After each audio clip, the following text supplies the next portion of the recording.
Hello guys and girls. Someone sent me a message saying, you always say hello guys. What about the girls watching? I must stress I meant guys in the most inclusive of ways. Hello people. Hello animals. Everyone. Hello any being watching this video.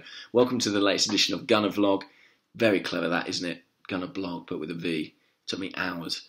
Today I'm going to talk about not a potential incoming on the transfer market, but someone who is already on the books at Arsenal. So many players with their future in doubt, that potentially up for grabs. One such player is Calum Chambers. Now, he spent last season on loan at Middlesbrough and was relegated.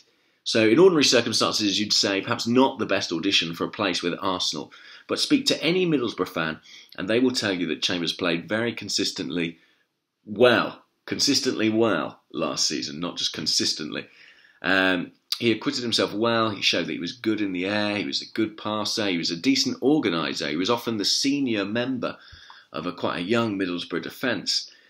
And generally, they were very, very happy with him there. I think he was a bit unfortunate to be relegated. He's spoken about the pain he felt there, how much he gave out on the field, how disappointed he was to see Borough go down. He was obviously quite invested in the move. I saw Martin Keown, as you'll know, last week at the Arsenal kit launch, and I asked him about Calum Chambers.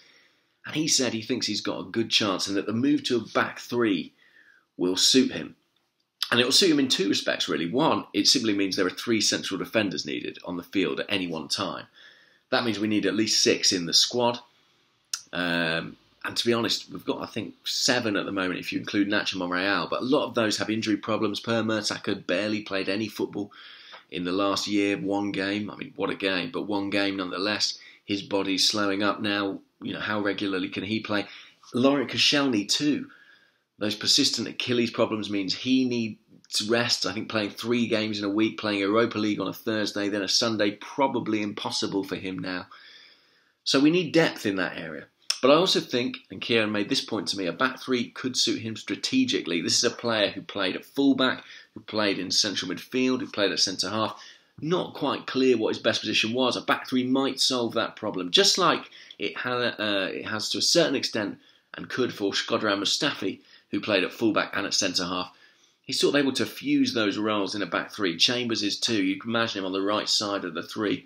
He could be very effective there. I don't see him as someone filling in for Hector Bellerin as a wing back. I don't think he's suited to that. But in that back three, he's comfortable on the ball.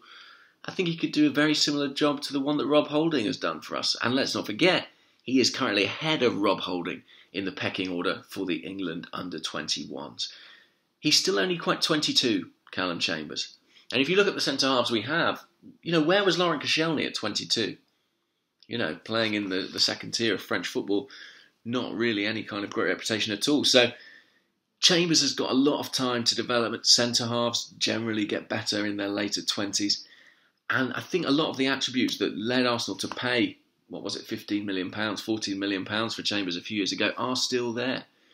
And I think he went out on loan to Middlesbrough and effectively did everything that was asked of him. He played regularly, he improved, he developed, he learnt from Aitor Karanka, himself a great centre-half. I know that they had a very good relationship, both player and manager on record about that.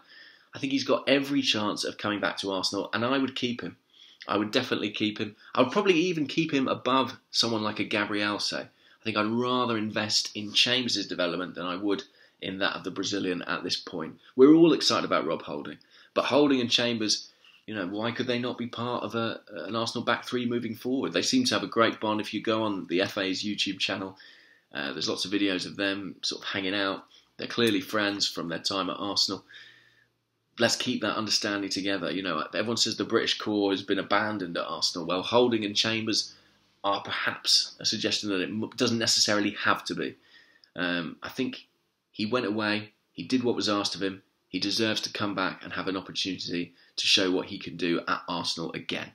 It's too soon to write Chambers off. It was too soon to write him off 12 months ago, and that's why he was loaned, not sold. I think he's come back a better player, and he should be part of the Arsenal squad next season. So listen, guys, girls, everybody, I need you to subscribe to these videos. I need you to keep tuning in. Thanks for watching so far, and I'll speak to you tomorrow. Cheers.